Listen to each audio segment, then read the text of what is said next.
E agora à tarde também tem CPI da Saúde, só que na Assembleia Legislativa. O diretor-presidente do Hospital do Câncer, Carlos Alberto Moraes Coimbra, e o ex-presidente do Conselho Estadual de Saúde, Florencio Garcia, serão ouvidos hoje. E eu estou aqui com o Carlos Coimbra. Boa tarde, diretor. Boa tarde. Antes da gente começar a nossa conversa, nossa entrevista aqui no estúdio, eu vou convidar você e os telespectadores do MS Record para a gente assistir junto um outro trecho do depoimento dessa professora que acabou de falar aí, a professora Ivone, que depois da sessão de ontem na CPI da Câmara, ela perdeu o pai para um câncer de pâncreas, mas depois da morte dele, ela veio descobrir que o medicamento usado para substituir um de primeira linha, que foi utilizado no começo do tratamento dele, ele foi substituído por um medicamento que não era adequado, era um medicamento para câncer de mama, depois ela descobriu isso, e a confirmação dessa fraude veio por meio de 2 cartas que ela recebeu do Ministério da Saúde. E ela esclarece um pouco mais essa história. Vamos ver. O que me chamou a atenção é que, a partir do óbito do meu pai, isso já no meses posterior, eu recebi 2 cartas do SUS. Essas 2 cartas, vocês podem ver aqui. E nessas cartas consta valores iguais para tratamentos diferentes, em períodos diferentes. Ora, se o meu pai não estava mais recebendo um medicamento de primeira linha, um tratamento de primeira linha, por que o SUS estava pagando um mesmo valor, um tratamento diferente? Foi quando eu comecei a ouvir as notícias pela televisão, e aí o escândalo veio à tona, então eu também resolvi buscar uma explicação para a dúvida que eu passei a ter naquele momento. Ora, será que foi correto a mudança de medicamento no decorrer do tratamento do meu pai? Pois é, né, diretor? E essa dúvida paira sobre as cabeças dos familiares de pacientes, não só que foram atendidos pela Santa Casa, como foi o caso do pai da dona Ivone, mas também pelos que foram atendidos no Hospital do Câncer antes desse escândalo estourar, né? E aí tem outras questões que no decorrer das investigações e do trabalho que vocês fizeram de análise nos documentos do hospital vieram à tona. E tem uma bem recente que tem a ver com um aparelho que tem um nome complicado, que eu vou até pedir para você esclarecer do que se trata esse aparelho, e que ele poderia sim ter poupado muitas vidas, ou pelo menos ter dado uma sobrevida a pacientes com câncer, pelo menos de mais 1 ano, 2 anos, e esse aparelho ficou parado, né, Carlos? Por quê? Esse aparelho é equipamento de braquiterapia, ele é um equipamento que complementa o tratamento de radioterapia, ou mesmo ele faz o tratamento, principalmente em colo de útero, sendo em casos avançados, a braquiterapia ela complementa a radioterapia. Mas sendo em casos iniciantes ainda, iniciais da doença, ele pode ser feito único e exclusivamente, é um tratamento menos agressivo. Esse equipamento foi comprado pela Fundação, pelo hospital, em 2007, né? E em 2008 foi pedida a cedência desse equipamento para a Clínica Neorad, né?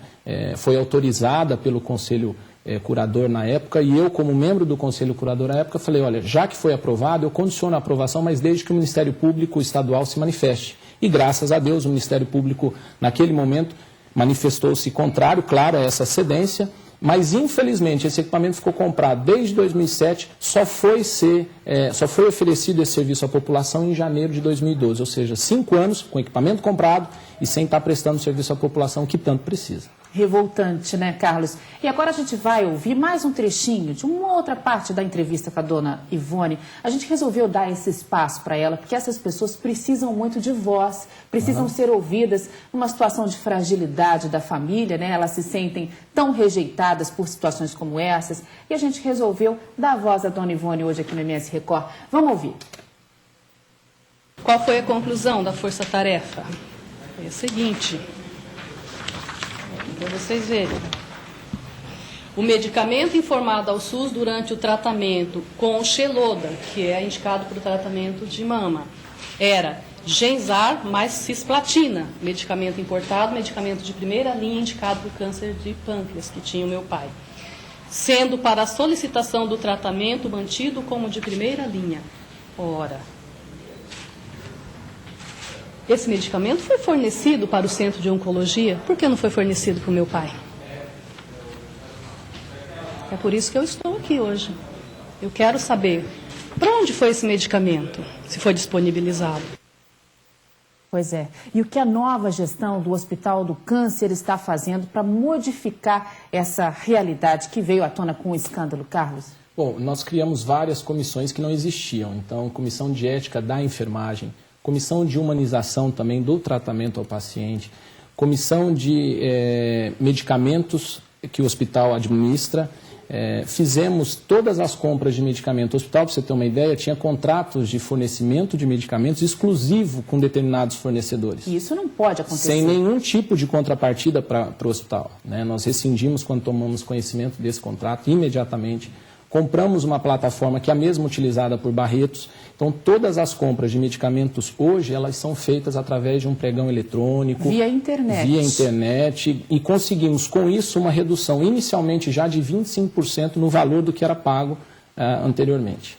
E hoje, né, durante a sessão da CPI da Saúde lá na Assembleia Legislativa, os deputados vão querer saber justamente essa questão da redução de gastos com os fornecedores, né? E vocês têm uma meta para reduzir ainda mais esses gastos? A gente tem reduzido desde quando nós assumimos. Para se ter uma ideia, um setor específico do telemarketing da Fundação, ele tinha 60 funcionários, hoje a gente trabalha com 35 funcionários. Né? Em relação, voltando à questão do atendimento ao paciente, que para nós é a coisa mais importante, hoje tem uma reunião do corpo clínico da Fundação, nós já enviamos ao diretor clínico para que ele enviasse a todo o corpo clínico, aos médicos, o relatório do DenaSUS, que aponta as irregularidades nos tratamentos, para que os médicos previamente tomassem conhecimento desse relatório e hoje, na reunião, contribuam de forma concreta e objetiva para que todas as irregularidades possam ser sanadas daqui para frente. Essas pessoas que participaram, a gente está vendo aí as imagens da CPI da Saúde ontem na Câmara, né? São pessoas que têm relação familiar com pacientes que morreram. E agora, como uma pessoa da sociedade de Campo Grande, de Mato Grosso do Sul, que pode vir a precisar do serviço do Hospital do Câncer também, a gente quer saber como estão os serviços. Tem fila para atendimento? Como que está a procura? Vocês estão dando conta da demanda? Sim, estamos atendendo normalmente. Fizemos também uma separação dos serviços. Antigamente, o paciente era regulado para o hospital e era atendido pelo médico plantonista naquele momento. Hoje já não é feito mais assim, então é feita uma triagem. Se for câncer de pele, ele vai para o serviço de pele. Se for câncer de cabeça e pescoço, ele vai para o serviço de cabeça e pescoço. Se for de mama, ele vai para o serviço de mama. A gente acredita que, fazendo essa separação, o atendimento fica mais especializado e evita, claro, erros no tratamento. Tá certo, eu conversei aqui com o diretor-presidente do Hospital do Câncer de Campo Grande, Carlos Alberto Coimbra. Obrigada pelas informações, Carlos. E a reunião extraordinária na Assembleia está marcada para logo mais às 14h no plenário Júlio Maia.